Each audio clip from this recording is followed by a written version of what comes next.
Hamas militants have fired thousands of rockets and sent dozens of fighters into Israeli towns near the Gaza Strip in an unprecedented surprise early morning attack during a major Jewish holiday.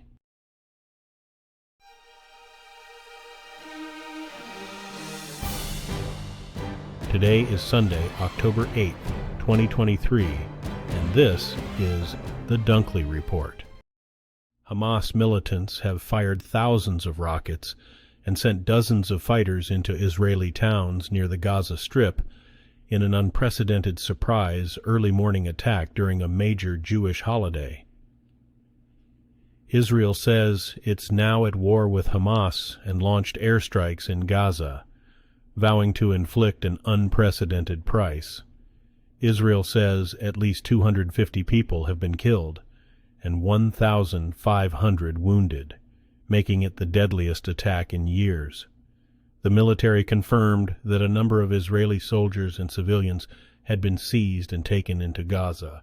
At least 232 people in the Gaza Strip have been killed in Israel's retaliation, and at least 1,700 wounded.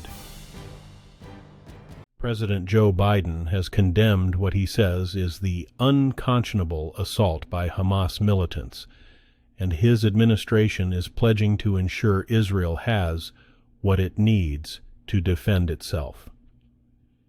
He spoke after the surprise attack that's drew worldwide condemnation and anger from Israel's allies. Biden said at the White House on Saturday that he told Israeli Prime Minister Benjamin Netanyahu that the United States stands with the people of Israel in the face of these terrorist assaults. Israel has the right to defend itself and its people, full stop. The president also warned Israelis' enemies that this is not a moment for any party hostile to Israel to exploit these attacks to seek advantage. The world is watching.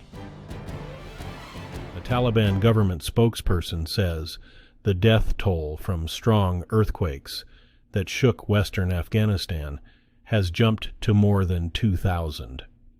It's one of the deadliest earthquakes to strike the country in 2 decades.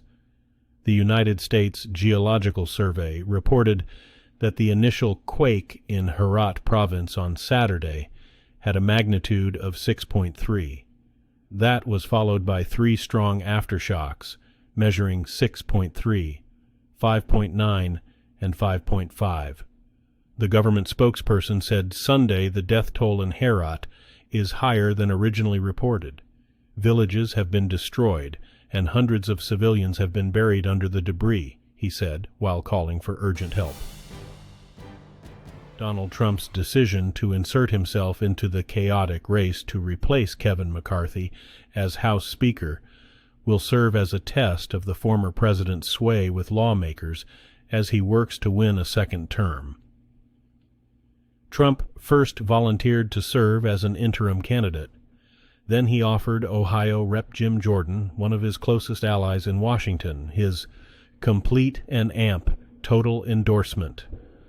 Jordan's path to victory is complex, and he is facing at least one other candidate, House Majority Leader Steve Scalise, who's also on good terms with Trump. It's unclear whether anyone has enough votes to win the gavel.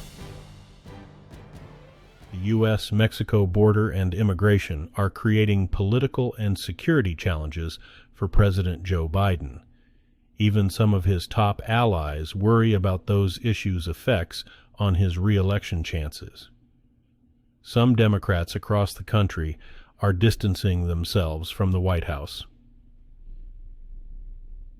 And 2 moves by Biden this week to approve border wall construction and deportations of some Venezuelans angered conservatives and liberals alike. Biden's re-election campaign counters that Republicans have offered more fear-mongering than actual solutions, and that ginning up false hysteria on the border hasn't worked for GOP candidates before. The recent collapse of Ukraine aid in Congress was months in the making. A small but vocal contingent of fellow Republican lawmakers intensified their efforts against sending U.S. money overseas for the fight against Russia. It's just what Senate Republican leader Mitch McConnell had been warning would happen. But in the end, neither McConnell nor the White House nor congressional Democrats could muscle a scaled-back $6 billion in military and civilian aid for Ukraine to passage in last week's deal to avoid a U.S. government shutdown. President Joe Biden is preparing to give a speech on U.S. aid to Ukraine, and he says he has a plan in the works to ensure the flow of assistance. Ballot drop boxes have been a prime target for those pushing right-wing conspiracy theories that the 2020 presidential election was rigged and that voting results can't be trusted. That's a false narrative, but Democrats in Connecticut's largest city are unwittingly fueling the claims. Two candidates for mayor of Bridgeport are trading accusations that the other side stuffed drop boxes with bogus ballots. The dispute is heading to a court showdown. Republicans have seized on it to say it validates their concerns, and they're calling to eliminate drop boxes altogether. The controversy has been picked up by right-wing media and could have ripple effects travel far beyond the city of 148,000. Ecuadorian officials say 6 Colombians arrested as the alleged assassins of a candidate in Ecuador's August presidential election have been slain inside a prison in Guayaquil. Authorities provided no details on what happened Friday. The killings came as the prosecutor's office was near the conclusion of the investigation stage into the killing of Fernando Villavicencio, who was gunned down August 9th while leaving a political rally. The 59-year-old politician had not been considered among the frontrunners, but the assassination in broad daylight, less than 2 weeks before the vote, was a shocking reminder of the surge in crime besetting Ecuador. New eyewitness accounts are raising questions about the FBI's secretive 2018 dig for a legendary cache of Civil War-era gold. 2 men who were near the excavation site in rural Pennsylvania have told the Associated Press they heard loud noises early in the morning. Later they say they saw a convoy with an armored truck that appeared heavily weighed down.